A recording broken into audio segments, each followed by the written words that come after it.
शिव द्वारा अपनी तीसरी आंख से काम प्रेम के देवता को जलाने की कहानी हिंदू पौराणिक कथाओं का एक प्रसिद्ध और महत्वपूर्ण प्रसंग है। यह उस दैवीय घटना से जुड़ा है जिसे काम दहन या काम का जलना कहा जाता है।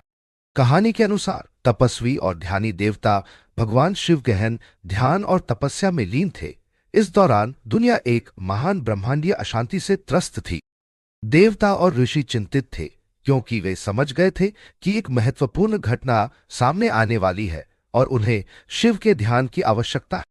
प्रेम के देवता कामदेव को लगा कि भगवान शिव के हृदय में प्रेम की भावना जागृत करने का यह सही समय है।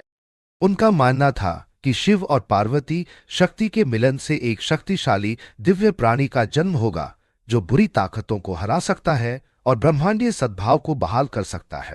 कामदेव अपना गन्ना धनुष और फूल युक्त तीर लेकर भगवान शिव के पास पहुंचे जब वह कैलाश पर्वत के शांतिपूर्ण निवास में ध्यान कर रहे थे। हालांकि जब कामदेव ने शिव के हृदय में प्रेम की भावनाएं जगाने का प्रयास किया तो भगवान शिव का ध्यान भंग हो गया। भगवान शिव की तीसरी आंख, जो उनके अंतर्ज्ञान और ब्रह्मांडीय ज्ञान का प्रतिनिधित्व करती है, कामदेव के तीर से उत्पन्न अशांति के जवाब में खुल गए। अपने ध्यान के दौरान बाधित होने के क्रोध और हताशा से शिव ने अपनी उग्र तीसरी आंख से कामदेव की ओर देखा। शिव की तीसरी आंख की तीव्र गर्मी ने कामदेव को तुरंत भस्म कर दिया।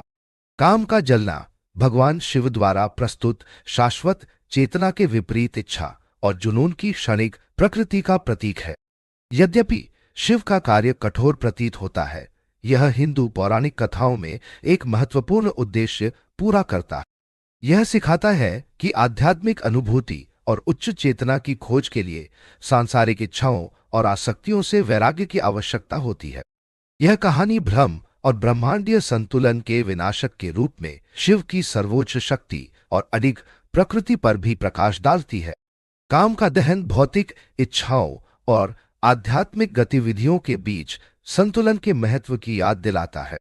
यह दिव्य ज्ञान और आत्मबोध की तलाश करने की आवश्यकता पर जोर देता है। साथ ही यह समझ भी देता है कि प्रेम और इच्छा, जबकि जीवन के आवश्यक पहलू हैं, को उच्च चेतना और आध्यात्मिक विकास की खोज द्वारा निर्देशित किया जाना चाहिए।